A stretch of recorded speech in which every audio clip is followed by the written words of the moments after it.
30 जून 2022 से इंडिया में single use plastics totally ban कर दिया गया। सेंट्रल पोल्यूशन कंट्रोल बोर्ड यानी कि CPCB ने इसको बैन किया है। मैन्युफैक्चरिंग, डिस्ट्रीब्यूशन, सेल, ये सब कुछ बैन कर दिया गया है। और आप लोग भी देख रहे होंगे आए दिन गवर्नमेंट ऑफिशियल्स कहीं जाके छापा मार रहे हैं जहाँ पे सिंगल यूज़ प्लास्टिक बरामद करके उनको फाइन कर रहे हैं।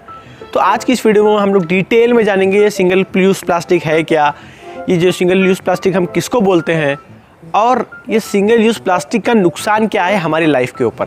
तो वीडियो को एंड तक ज़रूर देखना, और मेरे चैनल को सब्सक्राइब नहीं करे तो पहले चैनल को सब्सक्राइब कर लेना। प्लास्टिक, आज के टाइम पे प्लास्टिक की इतनी ज़रूरत पड़ चुकी है हमको, हर जगह हमको हर चीज़ प्लास्टिक की देखने को मिल रही है।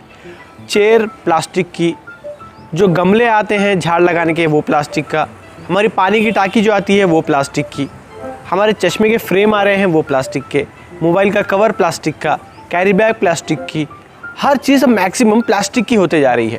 और प्लास्टिक हर चीज़ को रिप्लेस करते जा रहा है। जैसे कि घर में भी कप जो है ना हम लोग यूज़ करते हैं, प्लेट्स यूज़ करते हैं, वो भी प्लास्टिक के भी बनते हुए आ रहे हैं या फिर थर्माकोल के बनते आ रहे हैं। तो आज के टाइम पे जो इतना बड़ा यूज़ हो रहा है प्लास्टिक का, तो प्लास्टिक के बारे में हमको कुछ जानकारी भी है कि हम लोग जो इतना यूज़ कर रहे हैं, क्या प्लास्टिक सही है हमारे हेल्थ के लिए। अप्रॉक्सीमेटली बोलूँ तो एक दिन में 3 से 4 टन वेस्ट हम प्लास्टिक का जनरेट करते हैं इंडिया में सिर्फ। और अगर मैं पूरे वर्ल्ड की बात करूं तो 300 मिलियन टन पर ईयर इतना प्लास्टिक वेस्ट हम लोग जमा कर रहे हैं हर साल। और साल दर साल 20% से 30% से ये इंक्रीज़ होते जा रहा है। लेकिन इसमें हम लोगों का क्या नुकसान है प्लास्टिक से, इसको समझने के लिए मैं प्लास्टिक को 2 पार्ट में डिवाइड कर रहा हूँ। सबसे पहला सिंगल यूज़ प्लास्टिक, दूसरा जो रीयूज़ प्लास्टिक जो बोलूँ या फिर मल्टी यूज़ प्लास्टिक। पहले समझो सिंगल यूज़ प्लास्टिक है क्या। सिंगल यूज़ प्लास्टिक यानी कि जो प्लास्टिक को अब एक ही बार में यूज़ करके फेंक देते हैं, दूसरी बार यूज़ में नहीं लेते। फॉर एग्जांपल कैरी बैग हो गई, आप कान में जो करने के लिए जो बड लेते हैं वो उसका प्लास्टिक हो गया, स्ट्रॉ हो गई, थर्मोकोल के प्लेट्स हो गए, चम्मच हो गए, छोटे छोटे कप्स हो गए जिसमें चाय पीते हैं, ये सारी चीज़ें सिंगल यूज़ प्लास्टिक में आती हैं जो एक ही बार यूज़ करके हम फेंक देते हैं। दूसरा जो रीयूजेबल प्लास्टिक जिसका नाम मैं बोल रहा हूँ, जैसे कि फॉर एग्जांपल मेरा चश्मा है, ये प्लास्टिक का फ्रेम है। इसका प्लास्टिक जो है ना मैं कम से कम 2-3 साल तक चलाऊंगा, ये 2-3 साल तक चलेगा आराम से। या फिर जो भी गाड़ियों में फाइबर यूज़ होता है प्लास्टिक का, या फिर प्लास्टिक के टैंक्स बड़े बड़े यूज़ होते हैं, ये सारी चीज़ें क्या हैं, एक बार बना दिए तो 2-4 साल, 3 साल, 10 साल तक भी चलते हैं। जब हर चीज़ प्लास्टिक की ही बनते आ रही है तो हम लोग प्लास्टिक को और ज़्यादा यूज़ कर रहे हैं, मेटल की जगह प्लास्टिक को रिप्लेस करते जा रहे हैं। ऐसा करते करते मैक्सिमम हम लोग प्लास्टिक पे आ चुके हैं। इससे क्या हो रहा है, वेस्ट भी जो जनरेट हो रहा है वो प्लास्टिक का ही जनरेट हो रहा है। अब ये चीज़ हमको 2 तरीके से नुकसान देगी।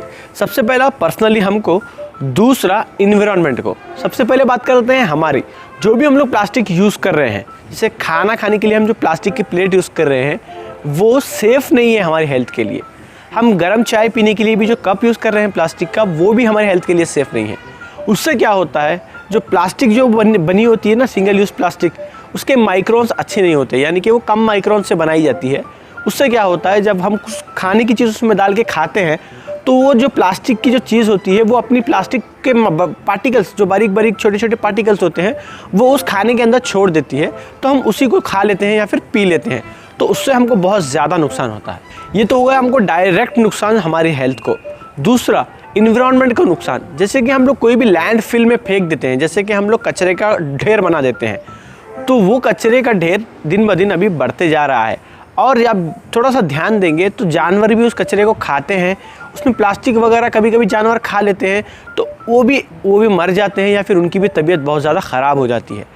और दूसरी बात करूँ तो जब लैंडफिल में चला जाता है, फॉर एन एग्ज़ाम्पल अगर वो ज़मीन में चला गया प्लास्टिक का टुकड़ा, तो उसको गलने में बहुत सालों लगेंगे।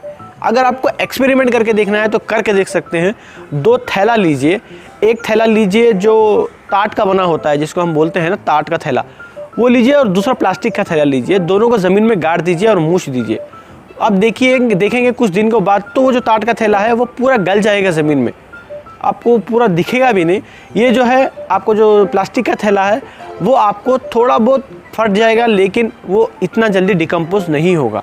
प्लास्टिक की यही प्रॉपर्टी है, वो जल्दी डिकम्पोज नहीं होती है। और तीसरा जो है, ये प्लास्टिक हमारी ओशन में, सीज़ में, नदियों में, लोकल हमारे वाटर बॉडीज़ में वो चली जा रही है। उससे क्या होगा, हमारा पानी भी ख़राब हो रहा है, और जो एक्वेटिक एनिमल्स है, जो पानी के अंदर रहने वाले जानवर है, उनके लिए भी बहुत ज़्यादा खतरा होते जा रहा है। रिसेंटली भी आप लोग देख रहे होंगे, बड़े बड़े लोग मिलके, सोशल एक्टिविस्ट मिलके बीच क्लीनअप्स कर रहे हैं।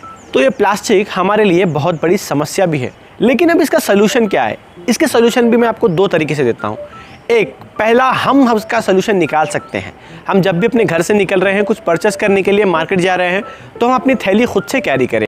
हमारे घर पे या फिर हम लोग कोई फंक्शन वगैरह करते हैं तब हम लोग प्लास्टिक के ग्लास यूज़ करते हैं, प्लास्टिक की प्लेट यूज़ करते हैं, प्लास्टिक के चम्मच यूज़ करते हैं, ऐसे बहुत सारी कटलरीज यूज़ करते हैं प्लास्टिक की। तो हम लोगों को अगर वो अवॉइड करके मेटल के यूज़ करेंगे, जो वॉश करते हैं फिर से रीयूज़ कर सकते हैं, तो उससे बहुत अच्छा होगा। ये वेस्ट को हम लोग कम कर सकते हैं। दूसरे सोल्यूशन की हम लोग बात कर लेते हैं। जो लार्ज स्केल पे मैन्युफैक्चरिंग थी, डिस्ट्रीब्यूशन थी, सेल थी, वो तो सरकार ने, गवर्नमेंट ने रोक दिया है।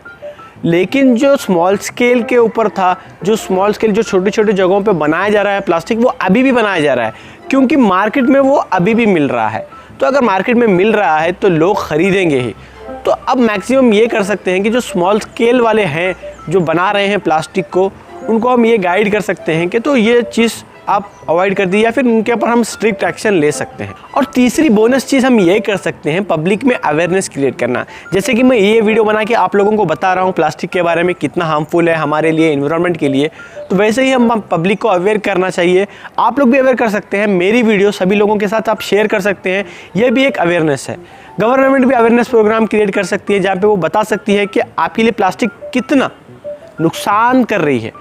और ये भी बता सकती हैं कि प्लास्टिक के थैले की वजह हम लोग पेपर बैग्स बनाइए, जो ऐसे बैग्स बनाइए जो रीयूज़ हो सकते हैं, या फिर ऐसी चीज़ें जो आप यूज़ ही मत करिए जो सिंगल यूज़ प्लास्टिक से आती हों। लार्ज स्केल पे इसका इम्पैक्ट तो देखने को मिला है हमको। बड़े बड़े जो कंपनीज हैं जो सिंगल यूज़ प्लास्टिक यूज़ कर रहे थे, उन्होंने अब बंद कर दिया है। फॉर एग्ज़ाम्पल फ्रूटी लीजिए, उसके साथ एक स्ट्रॉ आती थी, साइड में चिपक के आप लोग देखे होंगे, वो स्ट्रॉ प्लास्टिक की आती थी। लेकिन अगर आप लोग अब देखेंगे तो वो प्लास्टिक की स्ट्रॉ रिप्लेस होकर पेपर की बन चुकी है। तो ऐसे इस तरीके से हम लोग भी अपना कंट्रीब्यूशन दे सकते हैं।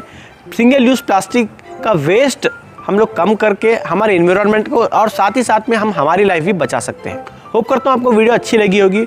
वीडियो अगर अच्छी लगी तो अपने दोस्तों के साथ उसको शेयर करो, अपने दोस्तों में, अपने फैमिलियों में भी इसका अवेयरनेस क्रिएट करो। मिलते हैं अगली वीडियो में। Thank you for watching.